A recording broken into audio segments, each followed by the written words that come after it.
Girl, did you delete all your footage again? Well, kinda, not all of it, but yeah. How? It's actually my laptop having a crash out, and then it's on me to fix that kind of stuff.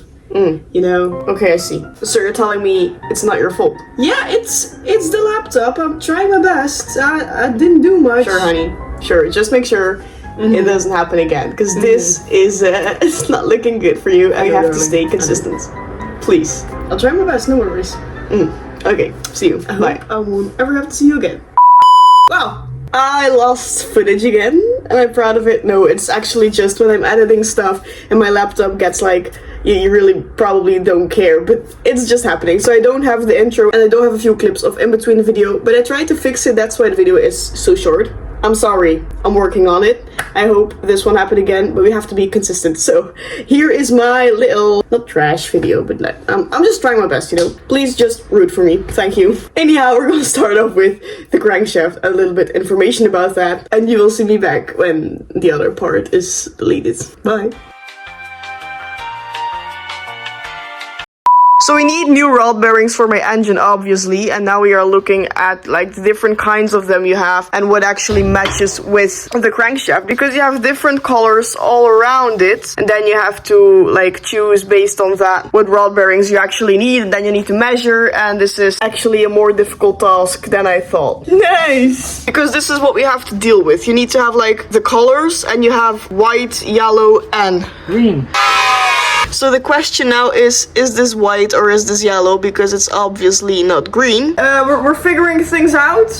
There's not really figuring at this moment, because I'm tired once again, but we have to keep on rolling. So yeah, this is quite fucked up shit, but we have to figure it out. So there's no way back now. So we're looking at the cylinder bores, and it's actually a healthy looking engine, besides from one right here somewhere. I think there's like a small scratch over here, but it's only superficial, so that's no problem. That's actually great. Yeah. Now I know what rod bearings I have to order due to the colors, and as long as those are not in the mail, we cannot do like the rod bearing clearance apparently. But one thing we can do is control the Vanos coil packs.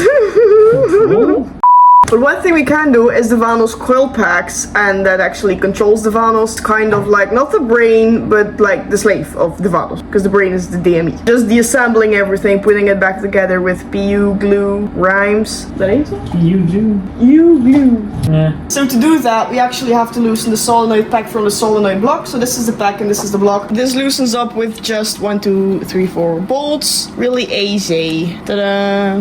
Ta-da! Wow, nice. To actually open up the MCU of the Vanos, you have to like sew it open, and then you have this on the inside, which you don't see quite a lot, I hope for you. If you look closely, you can see like the glue all around the edges, so you just have to cut it open. So what exactly are we gonna do here? We're gonna reflow these soldering connections. These are the one that usually breaks. Just to be sure, we're gonna do them all. Now what does this actually do? This activates the Vanos solenoid. I hope that'll go right, and I don't mess this up, because I think this is a thing that's like quite important. Yeah.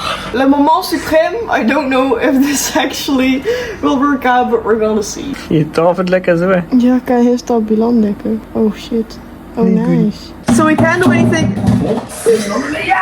Sorry. It's okay. So we can't do anything more engine related stuff, because we need to wait for the parts to come in the mail. The one thing we can do is look at the chassis, because we can like clean up the engine area a little bit, look at the brake lines that are not how they're supposed to be. So maybe we can do something like that, so we're not wasting any time. Motorsteun kapot. The engine mount is broken as well. Yeah, it's not so good. So we need to order a new one as well. I'm gonna set all the prices of everything I order, everything I pay, everything to fix the car somewhere in the screen from now until the project is finished, so you can follow that up as well, how much this is actually costing me. I think that's quite interesting. A kidney stone. So first of all, we need to lower the car so you have better access to like the engine bay. One thing we can look at as well is the CDV thing as a clutch delete valve. Delay valve. That's the clutch delay valve, and that delays your clutching, so I don't really like that. I have experienced some not so pleasurable moments with this car due to that little thing, so I want to get that shit out, because that's trash. Great success. I did this shit, and I'm already like... Damn, girl. I'm already Simba. Wat zang die dan? Halleluja? Halleluja. Oh, people are gonna hate me.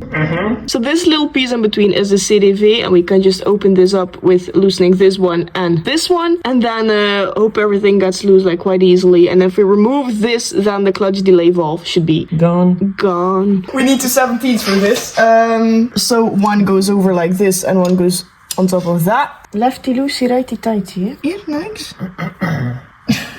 We're gonna do a wristy snap. We'll be back after the break. Ja, het zit nou hard vast, het zit mee. Ja. Kurwa! Seems that it's not only a woman thing to not be able to do this type of stuff sometimes. So I got it loose, and we're gonna do that there instead of underneath of the car, because it's stuck, and it's not really nice to like keep on Dutch Nanchon underneath the car, because this little fella is a little bit more stuck than we thought. Have you ever seen a handy woman? Yes. Me neither. I'm not very handy at this kind of stuff. And how does this exactly work? Well, there's a little oil passage inside there. I'm gonna show you when it's removed. So the CDV is right here, and something to do with the holes? Yes. Well, if you look at it, it's smaller than the passage in the lines. You can see how much smaller that hole is than that one here. So this restricts oil flow. This keeps the clutch from juddering, but actually it just makes it worse to shift, because it makes your clutch pedal really hard to push, unpredictable to release, and it's not pleasurable experience overall. So when this is removed, the car is going to be feeling a whole lot different. Well, that's something I didn't know either, so maybe that's something you didn't know as well. So now we both know, we are a little bit wiser by watching my video. Yeah.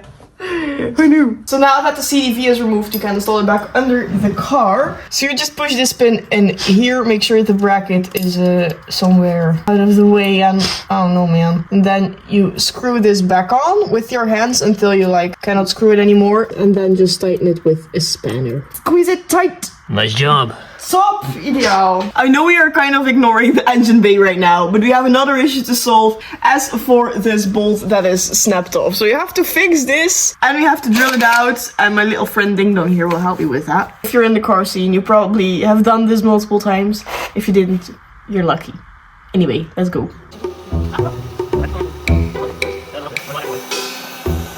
So now that the bolt is drilled out, we need to tap new thread, and that's exactly what we're gonna do now with an M8. So you make like a round or a circle, then a little bit backwards, forward, backwards, forward, backwards. You know the drill. And we're also re-tapping like the threads from the holes that already were here, but they are very, very rusty, so it's better to like clean them out, because we are already underneath the car, and I'm sure if I do not do this now, I will have to do that like some other time in my lifetime. If I can get this straight. Please, bear with me. Come on. Het is andersom doen. Woman. Right now I'm standing inside the engine bay, and there are just stains of dust and grease and just dirt everywhere. So next time we will clean this up with a steamer and so on and make it shiny again. But we do not have the time for that right now, because it's already quite late and it's actually time to move our asses home. But that will be for next time, and I hope next time all my parts are in the mail and we can do more of like the engine stuff. But that will probably be the case. So it's more easy now to do chassis stuff now that the engine and so on is out and we are not wasting time. So as we cannot work further on the engine, we have to be productive and do like the small things on the car, because that has to be done as well. It's not as much as in my first video, as you can check it out as well right here, but it's also stuff that has to be done. So we're actually here for the whole project and the long run, and not just a short and easy run where everything goes wrong, even though that might be more fun to watch anyway, but that's not what we're gonna do. If you like this video, don't forget to like and subscribe. Check out my social media if you want to see more of my stupid ass or whatever, you know. So I hope I'll see you guys in my next video with more content about my E46 and 3. Ciao! Brake cleaner is op. So... Anke had ik proberen de bodybuild streng. Nice! Sorry! Oh, dat zit al in mijn bakjes. Oh, dat is niet fijn. Dat is zo lop. Oh, maar nee. Ik probeer gewoon een pullen op te draaien en het gaat niet. Sorry.